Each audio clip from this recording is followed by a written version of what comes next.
নমস্কাৰ।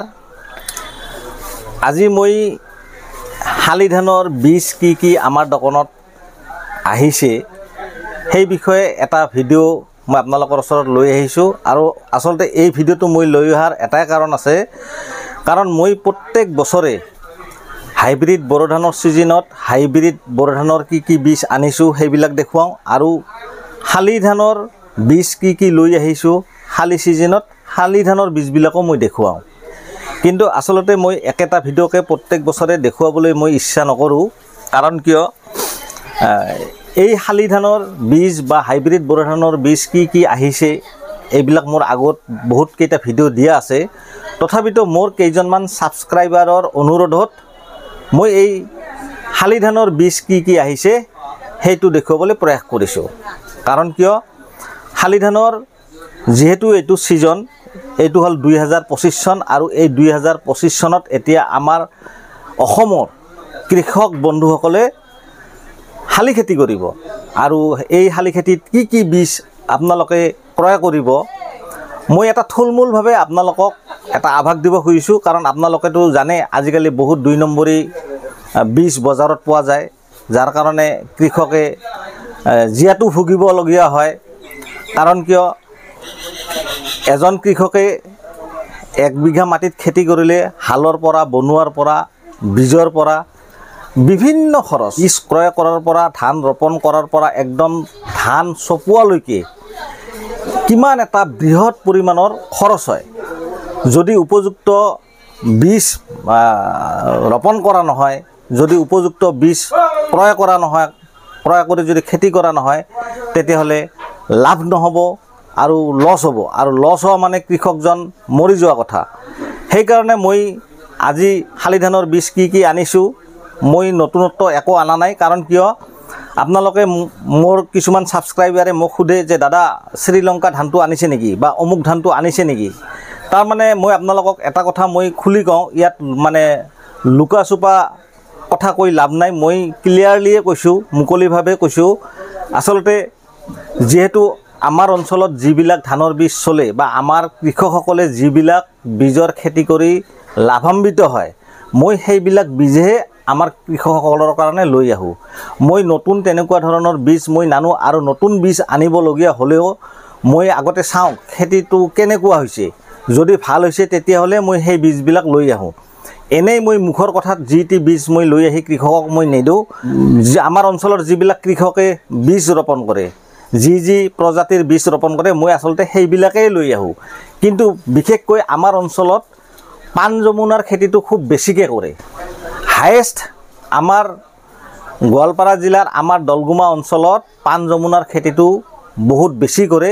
কাৰণ কিয় কৰে জানে আপোনালোকে, পাণ যমুনা ধানটো অলপ মোটা আৰু লগতে উৎপাদন বেছি। সেইকাৰণে আমাৰ ইয়াতে পাণ যমুনাৰ যিটো বীজ সেইটো বেছিকৈ চলে। মই আপোনালোকক দেখুৱাই আছোঁ, এইটো হ'ল পাণ কোম্পানীৰ পাণ যমুনা। কোম্পানীটোৰ নাম হৈছে পাণ যমুনা 804। আৰু আপোনালোকে চাব ইয়াত পাণৰ ছবি থাকে। আপোনালোকে দোকানত যদি যাই পাণ যমুনাৰ কথা কয় যে মোক পাণ যমুনা দি, আপোনালোকক বেলেগ বীজো দিব পাৰে, পাণ যমুনাৰ নিচিনা একে কোৱালিটিৰ ধান দিব পাৰে, কিন্তু নহয়। যদি পাণ যমুনা খোজে, পাণ লিখা থাকিব লাগিব, পাণৰ ছবি থাকিব লাগিব। পাণৰ ছবি থকাৰ লগতে 804 নম্বৰ, এই যে দেখিছে 804 নম্বৰ, এইটো হ'ল পাণ যমুনা।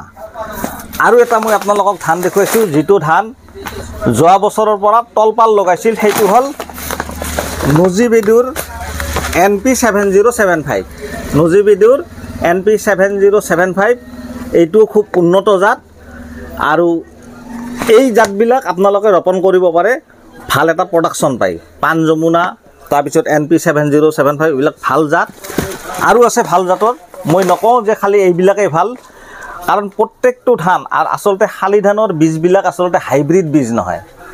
শালি ধানৰ বীজবোৰ হ'ল মানে উন্নত জাতৰ, মানে থলুৱা জাত।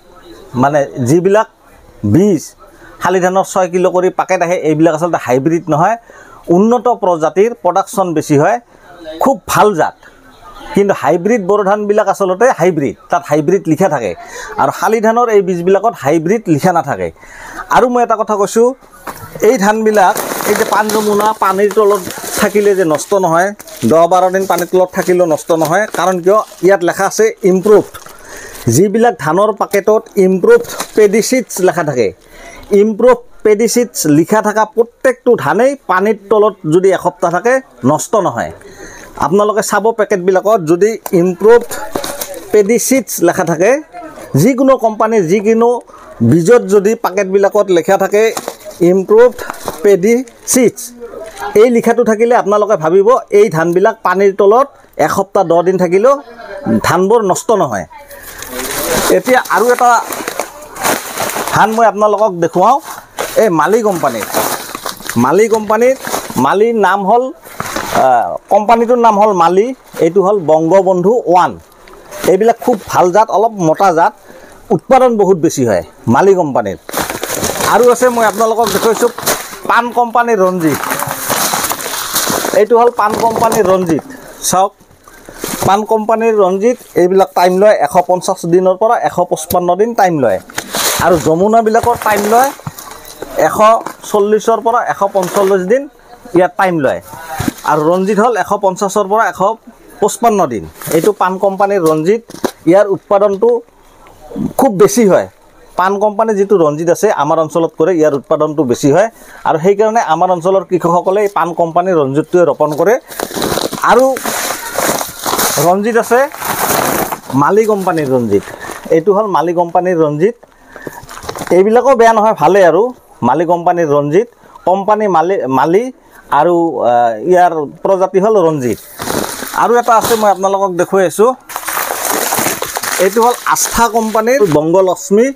ইয়াতো লেখা আছে ইমপ্ৰুভেড মানে পানীৰ তলত যদি এসপ্তাহ 10 দিন থাকে তেতিয়াহ'লে নষ্ট নহয়। এইটো হ'ল আস্থা কোম্পানীৰ বংগলক্ষ্মী।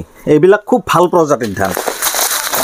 আৰু আছে আপোনালোকক দেখুৱাইছোঁ, এইটো হ'ল আস্থা কোম্পানীৰ MTU 7029।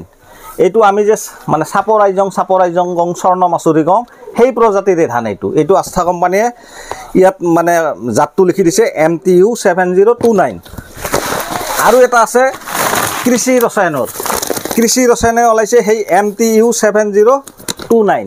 এইটোও কিন্তু আচলতে চাপৰা আইজং বা স্বৰ্ণ মাচুৰি সেই প্ৰজাতিৰ ধান। আৰু এইবিলাক খুব ভাল জাত, বেয়া জাত নহয়। তে কথা হৈছে কি, বিভিন্ন কোম্পানীৰ বিভিন্ন ভাল জাত মানে প্ৰজাতিৰ ধান পোৱা যায়, কিন্তু আমাৰ অঞ্চলত আমাৰ খেতিয়কসকলে যিবিলাক বীজ ৰোপণ কৰে, যিবিলাক বীজ ক্ৰয় কৰে, মই সেইবিলাকহে যোগান ধৰোঁ। কাৰণ কিয়, বিভিন্ন কোম্পানীৰ বিভিন্ন বীজ যদি মই দোকানত লৈ আহোঁ, যদি মোৰ বিক্ৰী নহয় তেতিয়াহ'লে মই লছৰ সন্মুখীন হ'বলগীয়াত পৰিব পাৰে। কাৰণ মই ব্যৱসায় এটা কৰি আছোঁ, গতিকে লছটো মই খাব নোৱাৰোঁ। এতিয়া মোৰ কিছুমান ছাবস্ক্ৰাইবাৰে কয়, দাদা অমুক বীজটো আছে নেকি? আচলতে সেইবিলাক বীজ আমাৰ অঞ্চলত নচলে। এতিয়া ধৰি লওক শ্ৰীলংকা বুলি যিটো বীজৰ কথা মোক কিছুমান ছাবস্ক্ৰাইবাৰে কয়, সেইবিলাক মই যোগান ধৰিব নোৱাৰোঁ। এই কাৰণে যিহেতু আমাৰ ইয়াতে সেইবিলাক নচলে। কাৰণ যদি মই লৈ আহোঁ, যদি 2 পেকেট বীজ যদি ৰৈ যাব লগা হয় তেতিয়াহ'লে মোৰ লছ হ'ব। সেইকাৰণে আমাৰ অঞ্চলত যিবিলাক বীজ চলে, আমাৰ কৃষকসকলে যিবিলাক বীজ ক্ৰয় কৰি শালি খেতি কৰে, মই সেইবিলাকহে লৈ আহোঁ। একাংশ দোকানীয়ে অলপ লাভটো বেছি খাবৰ কাৰণে যিকোনো ধান আপোনালোকক দিব পাৰে, এইটো খুব ভাল প্ৰজাতিৰ ধান, অমুক তমুককৈ আপোনালোকক দি দিব পাৰে। কিন্তু আপোনালোকে খেতি কৰাৰ পাছত কি হ'ল যে মই উৎপাদন কম পালোঁ। কিয় ইমান কম উৎপাদন হ'ল? সেইকাৰণে আপোনালোকে সদায় বীজবোৰ কিনিলে পাৰিলে গুগলত যদি আপোনালোকে চাৰ্চ কৰিও চায়, তাতো আপোনালোকে গম পাব কোনটো কোম্পানীৰ ধান, কি জাতৰ ধানবিলাক ভাল, আপোনালোকে গুগলত চাৰ্চ কৰিলেও পাব। গতিকে সেইকাৰণে মই কৈছোঁ, আপোনালোকে বীজবিলাক ক্ৰয় কৰোঁতে সদায় সাৱধান। আৰু যিবিলাকৰ লিখা পঢ়া আছে তেওঁলোকে হয়তো নঠগিব, যিসকলৰ লিখা পঢ়া নাই তেওঁলোকে হয়তো ঠগি যাব পাৰে। কেনেকৈ?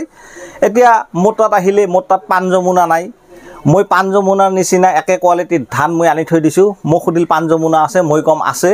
মই বেলেগ কোৱালিটিৰ এটা ধান দি দিলোঁ, এইটোৱে 5 যমুনা। যিহেতু কৃষকজনৰ লেখা পঢ়া নাই, গতিকে তেওঁ বিশ্বাস কৰি লৈ গ'ল।